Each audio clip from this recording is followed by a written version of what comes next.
Nous possédons l'identité et l'autorité en tant que nouveaux enfants de Dieu.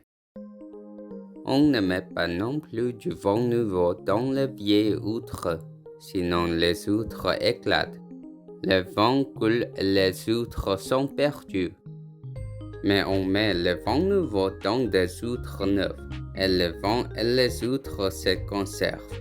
Matthieu chapitre 9, verset 17. Aujourd'hui, Jésus a dit, le vent nouveau doit être versé dans des outres neuves, afin que les deux se conservent. À cette époque, Israël ne mettait pas le vent dans des bouteilles comme on le fait aujourd'hui, mais dans des outres faites du peau de chèvre. Utilisée de nombreuses fois, la vieille outre utilisée a été étirée et ne peut plus être étirée. Cependant, le vent nouveau prend du volume à mesure qu'il fermente. Donc, si vous versez du vent nouveau dans une vieille outre, elle ne pourra plus s'étirer et éclatera. Il faut donc verser du vent nouveau dans des outres neuves pour conserver les deux. Alors, qu'est-ce que Jésus voulait dire à notre enfant aujourd'hui à travers l'histoire du vent nouveau? Le vent nouveau est une métaphore de Jésus-Christ qui est venu en tant que Messie. Et outre neuve se réfère aux nouveaux enfants de Dieu qui ont accepté Jésus-Christ.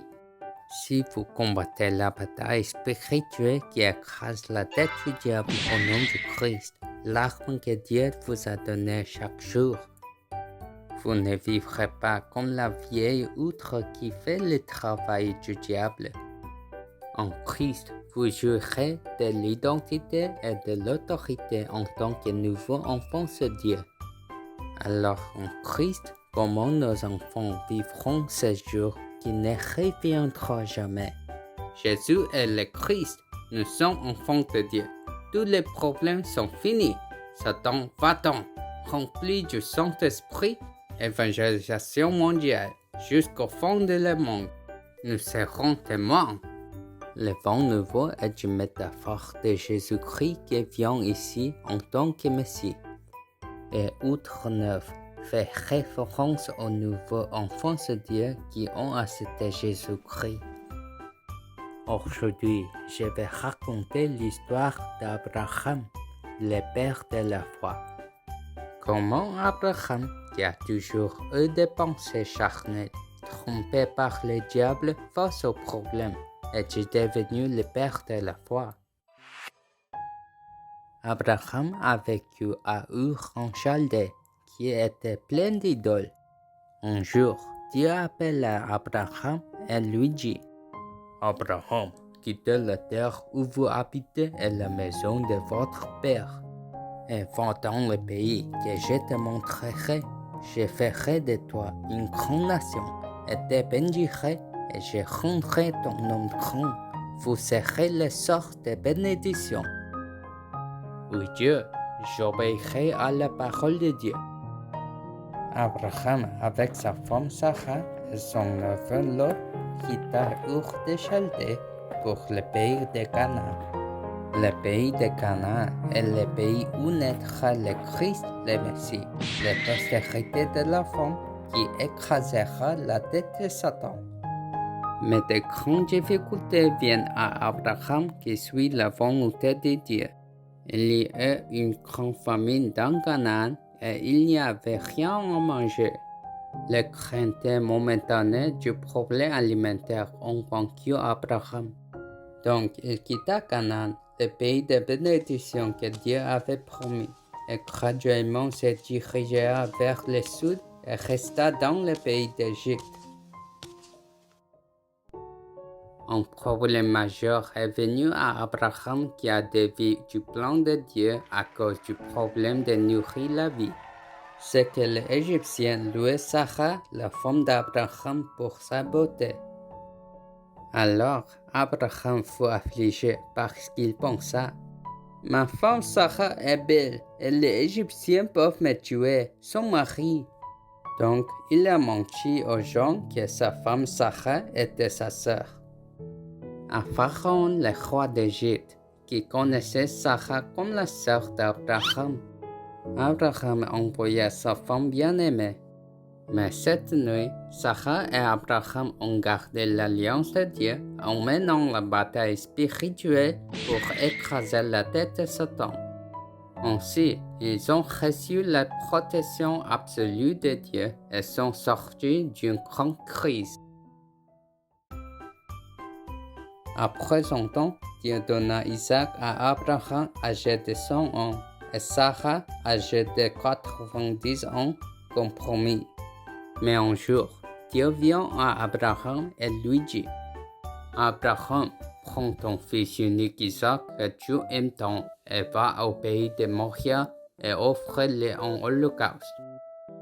Par cette commande de Dieu, Abraham n'a pas été surpris, rancunier ou en train de se disputer. Il se lève tôt le matin et a amené son fils Isaac et a atteint le mont Moria en 3 jours. Dieu avait déjà promis à Abraham que ses descendants prospéreront. Alors, Abraham a la foi que Dieu ressusciterait Isaac de son holocauste. Abraham continuait la bataille spirituelle qui écrase la tête de Satan qui le trompe par l'incrédulité. Et Isaac demanda à Abraham: Père, le feu et le bois sont ici, mais où est l'agneau pour l'holocauste à Dieu? Abraham a répondu: Fils, Dieu pourvoira à l'agneau pour l'holocauste. Selon la vraie foi d'Abraham, Dieu a accompli un grand miracle. Au lieu d'Isaac, Dieu a préparé un agneau dans les buissons. L'agneau symbolise Jésus-Christ qui a versé son précieux sang sur la croix pour nous libérer du pouvoir du péché. Dieu a été ému et a parlé à Abraham qui a obéi à l'ordre de Dieu. Je le bénirai et sa postérité prospérera comme la graine des sables sur les bords de la mer et comme les étoiles dans le ciel. Sa postérité possédera les portes de ses ennemis et toutes les nations du monde seront bénies par sa postérité. Même Abraham, qui avait l'évangile de Jésus-Christ donné par Dieu, tremblait parfois de peur face aux difficultés, et il tombait de temps en temps. Cependant, au milieu de nombreuses difficultés, échecs et erreurs, il a réalisé quelque chose de clair. Dieu nous aime, guide, soigne et bénit jusqu'à la fin. Celui qui est attaché à l'alliance que Dieu nous a donnée dans toutes les difficultés. Jésus-Christ, la postérité de l'enfant de Genèse 3:15 qui a écrasé la tête de Satan. Abraham n'a pas manqué la bataille spirituelle qui écrase la tête de Satan, le vieux serpent, au nom de Jésus-Christ de Genèse 3:15, qui a mis fin à tous les problèmes. Ensuite, Dieu a fait d'Abraham le père de ceux qui croient en Christ dans 237 pays à travers le monde. Dieu nous aime tellement que nous sommes créés à son image. C'est pourquoi il a envoyé Jésus-Christ, son Fils, sur cette terre pour nous sauver d'être séparés de Dieu et vivre comme des serviteurs de Satan. Le secret pour échapper au pouvoir du péché, l'enfer et de Satan qui est déjà entré dans mon corps, étant né avec le péché originel de Genèse 3, et de croire et de proclamer le nom du Christ. Maintenant, nous avons la vie éternelle en tant qu'enfants de Dieu, la puissance de Dieu, l'autorité de Christ pour vaincre le monde. En acceptant Jésus-Christ, nous avons une identité et l'autorité pour devenir nouvelles enfants de Dieu. Nous allons proclamer ensemble: au nom de Jésus-Christ, mes péchés sont pardonnés et j'ai l'identité et l'autorité pour devenir nouvel enfant de Dieu. Le vrai roi qui a détruit les œuvres du diable dans mon corps. Le vrai prêtre qui a mis fin à tous les problèmes. Et le vrai prophète Christ qui a ouvert le chemin pour rencontrer Dieu.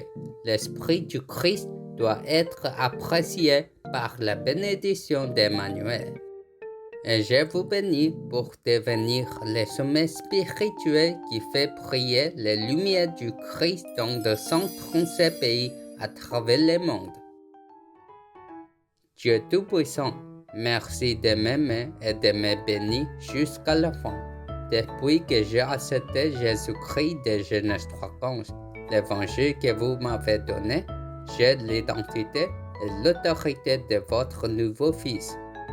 Combattant les batailles spirituelles, je resterai toujours en Christ qui écrase la tête de Satan et me transforme en son nouveau Fils.